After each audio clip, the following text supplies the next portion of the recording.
You already saw the title of the video, so let's just get right into it. Making her thoughts. Hello, everyone, and welcome back to my channel, or welcome if you're new. I'm Miki, and I talk about the Barbie movies in chronological order. Today, we are talking about Barbie Diaries. I know it's one of the more unpopular films, but stick around. I think it'll be worth your time. Barbie and her friends, Courtney and Tia, have been rehearsing a song. They joke with Kevin here that they practice a full 8 minutes. It is the last day of summer break before their sophomore year, so they each make a wish on what they would like their year to be like. Let's learn more about our protagonist. She has a crush on this guy, Todd, who apparently just got her name right for the first time. If that isn't a sign enough he doesn't like her back, he is also Raquel's boyfriend, aka Barbie's rival, although they used to be friends. Barbie wants to join the school news, but Raquel gets picked instead. Barbie does get offered to be Raquel's assistant and she agrees, but she also immediately regrets that decision. Then Kevin drops a bombshell. Todd and Raquel broke up, and Barbie's brain is like, opportunity! One time, while Barbie was working, Todd comes by and Raquel goes, I don't want to see you. But then Todd says something that I think shattered Raquel's ego, and the shards built Barbie's confidence back up. I came to see you. As in, I came to see Barbie. Not only that, but he asked her to the fall formal. Everything goes according to plan, but we're early in the film, so of course something will eventually go wrong. One more thing, Kevin clearly has a crush on Barbie. But let's not get ahead of ourselves. Back to the present of the story. Barbie goes shopping for the party and sees that Raquel is at the same store. So this turns into a silent competition of who can buy the best dress. Here is where the something wrong happens. Todd calls Barbie and tells her he's back with Raquel right before she buys the dress. The cashier sees everything unfold and how Raquel is and gets annoyed by it. Since Barbie doesn't even want to buy the dress anymore, the cashier wants to do them a favor, especially since she had a Raquel of her own in high school, and gives Barbie and her friends free jewelry. The bracelet that Barbie chooses comes with a diary which can only be opened with the bracelet. Additionally, she keeps Barbie's dress on the side if she ever wants to buy it. All I can say, the cashier is a girl's girl. Barbie proposes to her friends that they audition for the fall formal band. The thing is, Barbie is getting bullied because she got dumped by Todd? Yeah, I'm sure about that. So, being a good band will make all of them popular and liked. Also, Barbie wants to write an article on why popular kids have this urge to make others feel worthless. Finally, Tia and Courtney figure out Kevin has a crush on Barbie. Barbie gets an anonymous love letter in her locker and gets asked to go to the library. I wonder who it's from. And so Barbie goes to the library. Nobody is there other than Kevin. But Barbie cannot tell that the letters are from Kevin yet. Then Todd shows up and apologizes for how he treated her. And Kevin, he's like, I don't even know how you could talk to him just now after what happened, but Barbie is literally still in love. Barbie becomes popular and liked. She creates these lip glosses that are disguised as highlighters, and everyone wants them.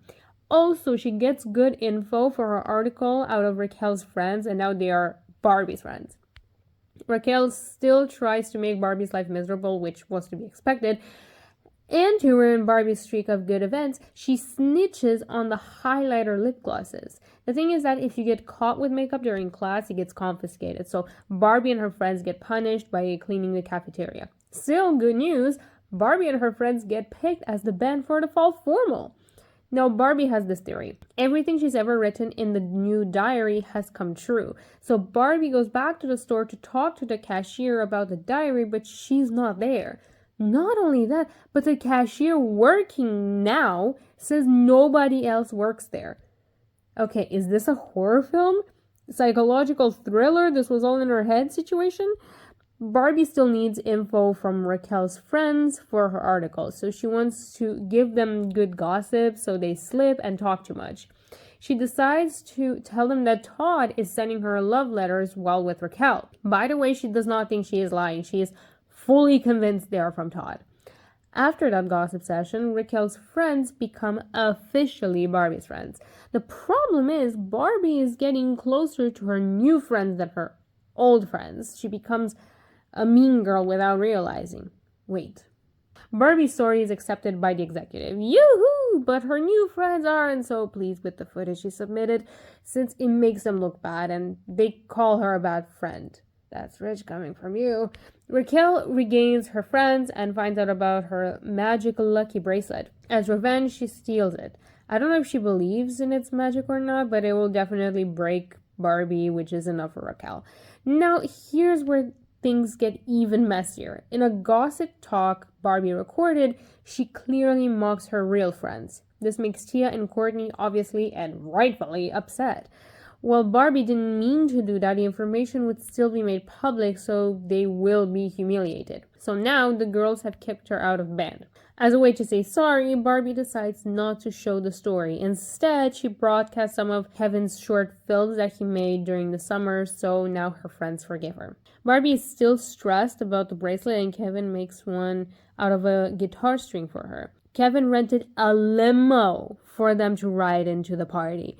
It's the first time I realized Barbie has a see-through guitar, and that is actually so cool. I want one. Todd asks Barbie to the dance, and she accepts to talk to him about the notes.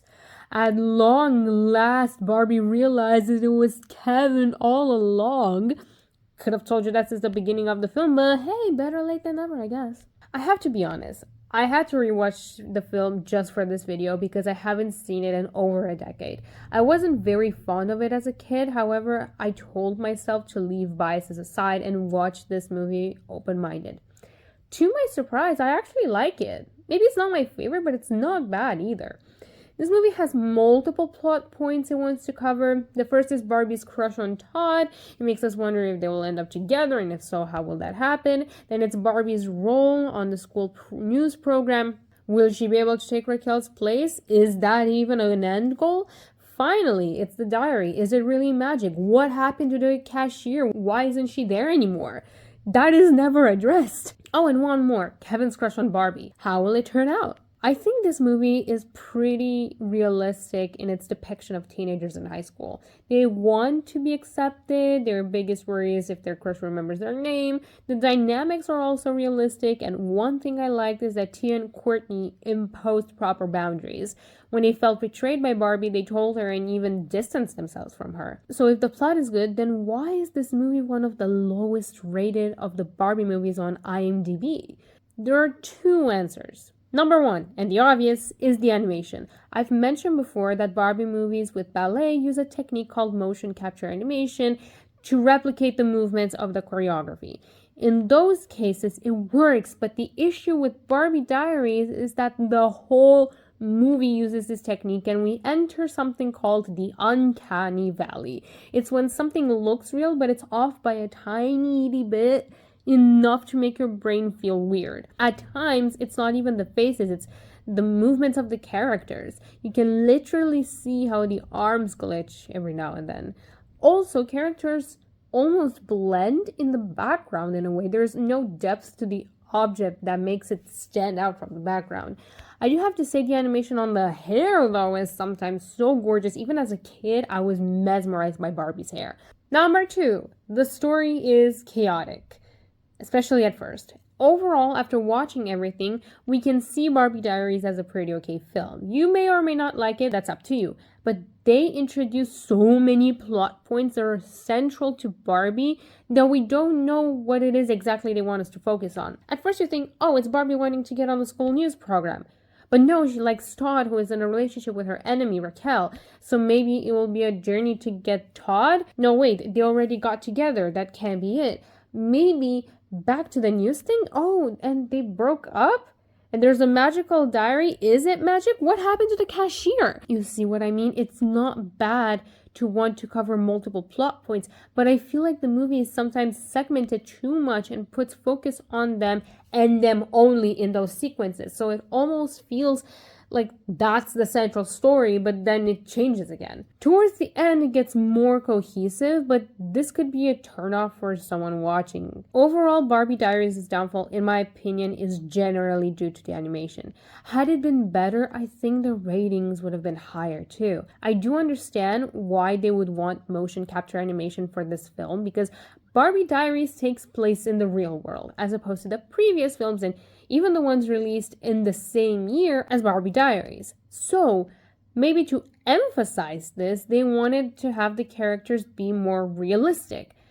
But yeah, needless to say, the executives learned from their mistakes because there was no other Barbie film animated like that ever again. What do you think? Do you agree with my points or do you have a different opinion? I would love to hear you guys in the comments. If you like this video, there are more like it on my channel. Next time we're discussing Barbie Mermaidia.